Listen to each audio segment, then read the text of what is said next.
पिछले काफ़ी दिनों से जो भारत का युवा है वो जंतर मंतर पर धरने पर बैठा हुआ है और पुलिस प्रशासन की प्रताड़ना भी झेल रहा है। पुलिस प्रशासन लगातार उनके ऊपर जो बर्बरता कर रहा है वह निंदनीय है।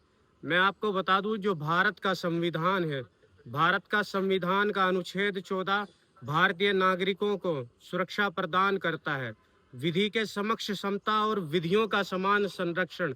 लेकिन यहाँ पर ऐसा कोई भी समान संरक्षण दिखाई नहीं दे रहा है। साथ ही साथ भारतीय संविधान का अनुच्छेद 19 का क्लॉज 1A ये कहता है कि किसी भी व्यक्ति को भाषा एवं अभिव्यक्ति की आज़ादी है। साथ ही साथ क्लॉज 2 कहता है कि कोई भी भारत का नागरिक शांतिपूर्ण तरीके से धरना स्थल पर बैठ सकता है।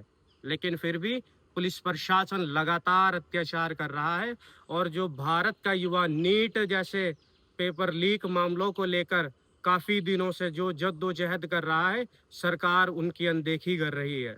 और मैं महामहिम राष्ट्रपति महोदया जी से भी अपील करना चाहूंगा कि ये बात सही है कि भारतीय संविधान के अनुच्छेद 74 के अनुसार जो राष्ट्रपति है वो मंत्री परिषद की सलाह से काम करेगा, जिसका मुखिया भारत का प्रधानमंत्री होता है। लेकिन साथ ही साथ मैं आपसे अपील करना चाहूंगा कि जब आपने अनुच्छेद 60 में शपथ ली थी तो आपने ये कहा था कि मैं भारत के संविधान के रक्षा करूंगी, साथ ही साथ जो भारत का नागरिक है उनकी भी रक्षा करने का मेरा कर्तव्य है।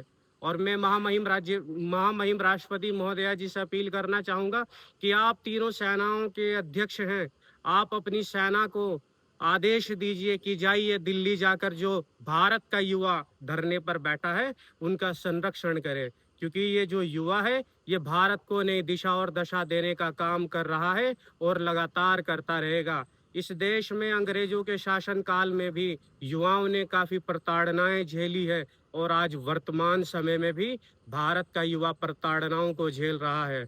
साथियों, आप सभी को अपनी आवाज को बहुत मजबूती के साथ बुलंद करना होगा।